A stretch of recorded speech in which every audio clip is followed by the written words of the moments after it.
Hey y'all, TRG here, and welcome back to another video. In this video, I'll be going over the record-breaking heat today, the potential for record-breaking heat tomorrow, as well as the threat for severe weather today, tomorrow, and potentially a more notable severe weather threat as we go into Friday throughout the weekend. I'll also go over the newly named tropical storm in the Atlantic that is now our first named storm of the 2025 Atlantic hurricane season. Let's go right on into today's video. Starting out here with the satellite imagery across the lower 48 US, we have a very strong high pressure that is currently centralized across portions of the Appalachian Mountains, mainly into Virginia and North Carolina.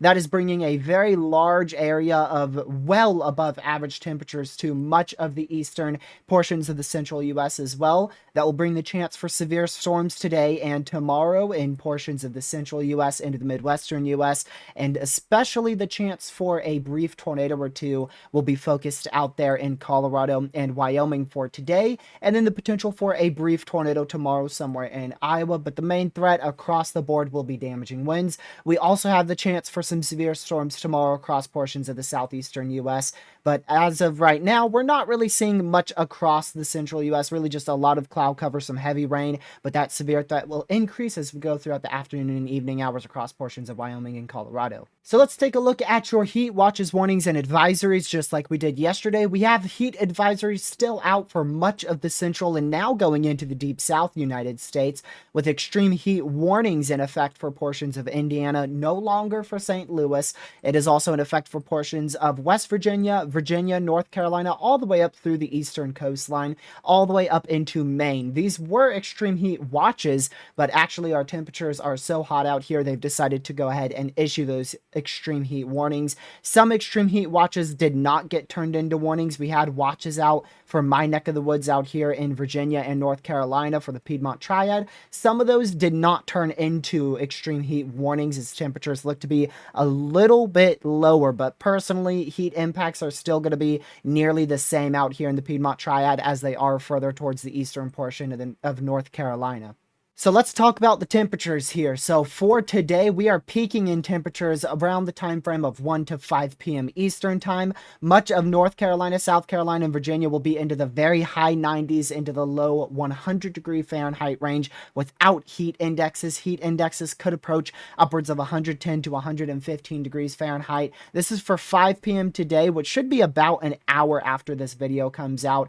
And then as we go throughout the rest of the day, those temperatures slowly start to decrease as, of course, the sun sets. But elsewhere across Texas, you're into the high 90s, mid 90s in some spots. Back out in Indiana, you're into the mid to high 90s as well. And so really, South Carolina, North Carolina, Virginia today, that's going to be where the impacts are the worst for temperatures, potentially record-breaking temperatures out there. And we did have a record broken here in Pennsylvania. Before we dive on into the rest of today's video, I ask that you guys hit that like button, share this video with your family, friends, social media to help spread weather awareness, and consider hitting that subscribe button with a notification bell set to all so you know when I go live or upload a video. Let's go right back on into today's video. So as you can see here, the National Weather Service in Mount Holly, Pennsylvania, which is southeast PA, they have recorded a record-breaking temperature of 100 degrees Fahrenheit. 100 degrees Fahrenheit. That is the highest temperature recorded in the last 13 years in this area. The last time 100 degrees Fahrenheit was recorded was back in July of 2012, and this is the first time that they have recorded 100 degrees temperatures in June since 1994. It is also a daily high temperature since 1923. So record-breaking temperatures out there across southeastern Pennsylvania for today. And then going into tomorrow, we have a chance for the same temperatures across much of the eastern U.S., albeit probably a little bit cooler back out in northern Illinois, northern Indiana, but still could have some record-breaking temperatures tomorrow across portions of the Carolinas, Virginia, Georgia, and there is a chance for some severe storms. I do think we have a good chance to see an enhanced risk for severe weather. I think widespread damaging wind gusts will be a very high likelihood across Virginia, North Carolina, South Carolina, into eastern Georgia. So if you are in this general area, we'll go over the SPC in just a bit. Make sure you are ready for gusts upwards of 70 to 75 miles per hour, as those downdrafts could be quite intense across this area, and especially across South Carolina. I think we could see an enhanced risk generally in this area for those downbursts, potentially being, like I said, 70 to 75 miles per hour. So here's the SPC outlook for today. You can see we do have a marginal risk for severe weather out in the Carolinas into Tennessee, Kentucky, and a huge marginal level 1 out of 5 through a good chunk of the Midwest into the northeastern U.S. The main threat today is going to be across Wyoming and Colorado, as I said in the beginning of the video. That will be our best chance to see a tornado or two. They haven't introduced a 5% tornado risk, but I do think we have a chance to see a tornado or two back out here in eastern Wyoming. I think we're going to end up seeing possibly one tornado out here. There's definitely the chance for some discrete supercells, and if those get going, especially in central eastern Wyoming, I do believe we'll see a tornado today if that does occur. If not, then that tornado risk is likely going to be a little bit lower, closer to 2% as the SPC has here. So either way, I think we could see a couple tornadoes today across Wyoming, Colorado, western Nebraska, maybe even into southwest South Dakota, southeastern Montana for today. But your main threat overall will be damaging winds, as you can see here, 60 to 70 miles per hour. And that hail threat, guess what? It's been downgraded, actually. Hailstones no longer expected to exceed 2 inches in diameter, so that hail threat has been brought down quite a good amount with the removal of that hatched risk. Tomorrow, a very large marginal across much of the central U.S. into the Midwest and the northeastern U.S. with a marginal and slight risk level 1, level 2 out of 5 for a pretty much the entire southeastern to much of the mid-Atlantic states for tomorrow. Damaging winds, as I said before, is going to be the main concern. I think we could see an enhanced risk probably somewhere generally out in this vicinity here for damaging winds at 30% wind risk. Level 3 out of 5, definitely a possibility there. Hail could be an issue. I think we could see some widespread hailstones of 1/2 inch to 1 inch in diameter, but I don't think it's going to be a big issue. I don't think it's going to end up being upgraded. There's a small chance they could put it to a 15%, but personally, I don't see hailstones exceeding 1.5 inches in diameter for tomorrow, but it still could be an issue. We don't see hail that often here in the eastern, southeastern U.S. Tornado risk, it is less than 2% out here. I don't see us having a tornado threat out in the eastern U.S. However, I do see a heightened tornado risk out here in Minnesota, Iowa, Wisconsin, and Nebraska. The SPC is recently upgraded to a 2% tornado risk out here, and I think they could further upgrade to a 5% tornado risk in generally this vicinity here. We'll go over that with our HRRR1 actually right now. So here's our HRRR for tomorrow, and if we bring this all the way out to midday tomorrow, so this is going to be about 6 p.m. Eastern time, and that's when we should start to see a couple severe storms pop out here in Minnesota, Iowa, Nebraska, southeastern South Dakota. And this is kind of like the other day. Remember, literally yesterday, I believe it was, we were looking at the chance for a tornado or two out here, but it was fully dependent on if we could see storms organize within this messy cluster. Tomorrow is really the exact same setup, where we have a quite favorable environment for tornadoes, specifically out there in northeast Iowa, southwest Wisconsin, southeastern Minnesota, maybe into northern Illinois.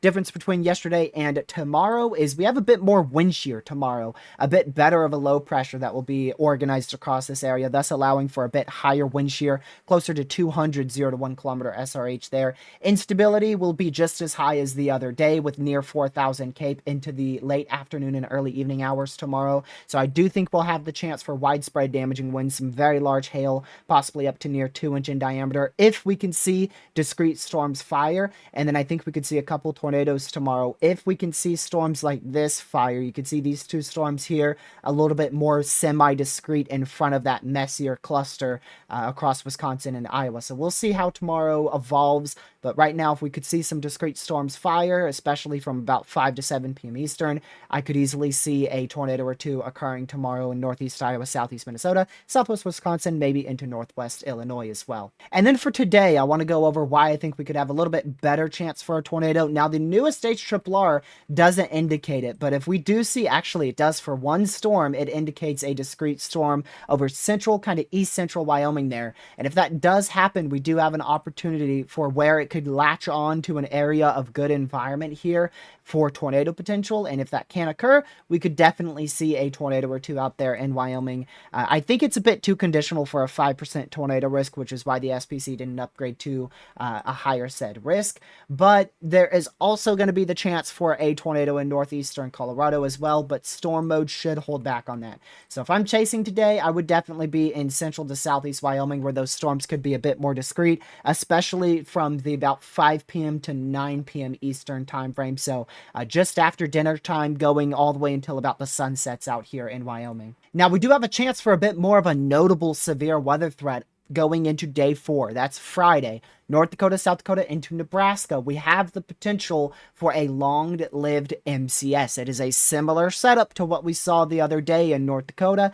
I don't think it will nearly be that bad, but the setup is there for the potential of a fast-moving MCS somewhere from North Dakota down through Nebraska. We'll have to see as we get closer specifics. Remember, it's summer. These things are very, very difficult to forecast and pinpoint. The other day, remember, we went from a slight to a moderate risk in just a few updates in North Dakota. That is just what we see this time of year. I'm not saying this is going to be a derecho by any means, but that setup is there where we have a fast-moving shortwave trough, a good amount of instability, some decent supercell composite, and if all ingredients come together and we see uptrends last moment, we could easily see an intense MCS across North Dakota, South Dakota, and or Nebraska. Again, as we get closer, we'll be able to figure out exactly where. Right now, I think the best chance is probably going to be over North Dakota and South Dakota, just because that should be closer to the shortwave trough.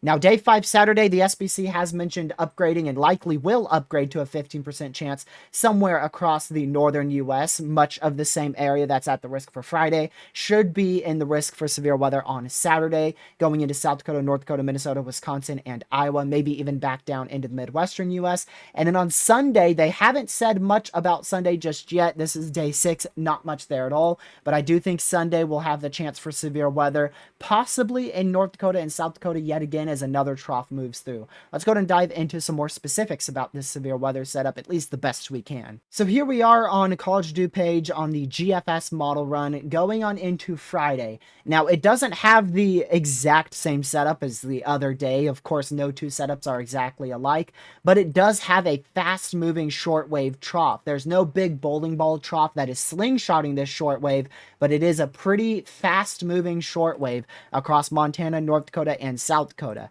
And if we take a look at instability, you can see we have a high amount of instability, almost 4,500 joules per kilogram in the surface-based instability here. That is a very high amount of instability. And like I said before, wind shear, it's also quite high. Almost actually, that might be, yeah, actually over 300 0 to 3 kilometer SRH going into Friday afternoon and Friday evening. So I do believe we have the chance for a fast-moving, intense MCS across North Dakota, South Dakota. I don't think that would quite reach into Nebraska personally, but we could see some severe storms further south into Nebraska as well. And that is for Friday, June 27th there, so please be weather aware in that area. We may or may not be live. Unfortunately, I get pretty busy towards the latter half of this week. We'll just see about that. And then going into Saturday, not nearly as good of a setup for an MCS or derecho, but still holy instability across Minnesota. I did not check this before making this video. Almost 6,000 instability in Minnesota. Wow, that is insane. Not as good of a shortwave trough, and it's not as fast moving, but oh my goodness, is that just an absurd amount of instability across Minnesota for Saturday. So we will probably see the chance for severe storms across much of the same area for Friday into Saturday, maybe going back out into more of the Midwestern U.S., possibly even going into the northern Tennessee Valley. Wouldn't be shocked if we have the chance for some severe storms back out here as well, just as that high pressure helps interact with that high amount of instability, and that jet stream likely going to result in a less amount of wind shear. Still a large area of broad wind shear here, not very intense wind shear in a focused area, so we'll probably have the chance for a tornado or two going into Saturday, but probably not as good of a chance as what we'll have on Friday. Going into Sunday, it's really the same setup as what Saturday will have. Looking at instability, we still have a quite plentiful amount of instability across the Midwestern U.S., and that could allow for another chance for a line of severe storms across the same area impacted on Saturday, going on into Sunday. So I think we're in for a very active MCS pattern here across the northern US on Friday, Saturday, and Sunday. It really, I think Friday is going to be the biggest day because that's when you have your fastest moving shortwave trough. But this whole area is at a really good chance for severe storms for Friday, Saturday, and Sunday. Monday, I don't know about Monday just yet. I think we're a little bit too far out to discuss what Monday may bring, but I imagine that threat's going to move more into much of the Midwest and much of the Tennessee Valley going into June 30th. Of course, specifics going to be a little bit difficult to talk this far out, but that's about as good as I can do. Just remember that these days uptrend very quickly, very, very quickly, day of, just day before. So please be hyper weather aware. If you live in this general vicinity, I want you to be hyper weather aware in this general vicinity for Friday, Saturday, Sunday, and maybe even pushing into Monday as well, as just these setups, they can develop so fast. We could go from a minimal severe threat to potentially even a derecho in the matter of 12 to 24 hours. So just keep a very close eye on the weather. We'll see if any of these are worth covering here on the channel. Most likely, it's going to be something that I'm going to want to cover going on into the weekend here. So just keep an eye on it. Stay hyper weather aware. Stay close to your local National Weather Service page. Just see what they're talking about with this event coming up here. And one last thing before I go ahead and close out this video. I want to take a look at Andrea out here in the central subtropic Atlantic. Way off from any land, super far to the east of Bermuda. You can see the edge of the word Bermuda right here. So it is really far from any land. It's just going to be a fish storm, tropical storm for the next couple hours. It should die out late tonight. I don't expect it to do much. But your guess is as good as mine on why they named this Andrea. I have no idea how this got classified as a tropical storm. Look at it. It's literally completely sheared off. I was for sure Shear would keep this from being a named storm in yesterday's video. I said a tropical depression wouldn't surprise me, but a storm would. And that's why. Where is the convection? I really don't know exactly why they decided to name it today. Yesterday would have made more sense on naming it because we had better organized convection, but today it is literally just a very obvious low pressure that is on the weaker side of things and probably barely even has any wind speeds with it at this point. So I am very shocked that they decided to name this our first tropical storm of the 2025 Atlantic hurricane season. But nevertheless, there's your first named storm of the season. And just a reminder for those who haven't already, make sure you go ahead and get that hurricane preparedness plan finished if you live anywhere across the eastern seaboard, especially in states that are highly impacted by hurricanes. We're looking at an above average hurricane season this year. If you haven't watched my hurricane season forecast, you could do so. It was one of the earlier videos, probably near a month ago at this point.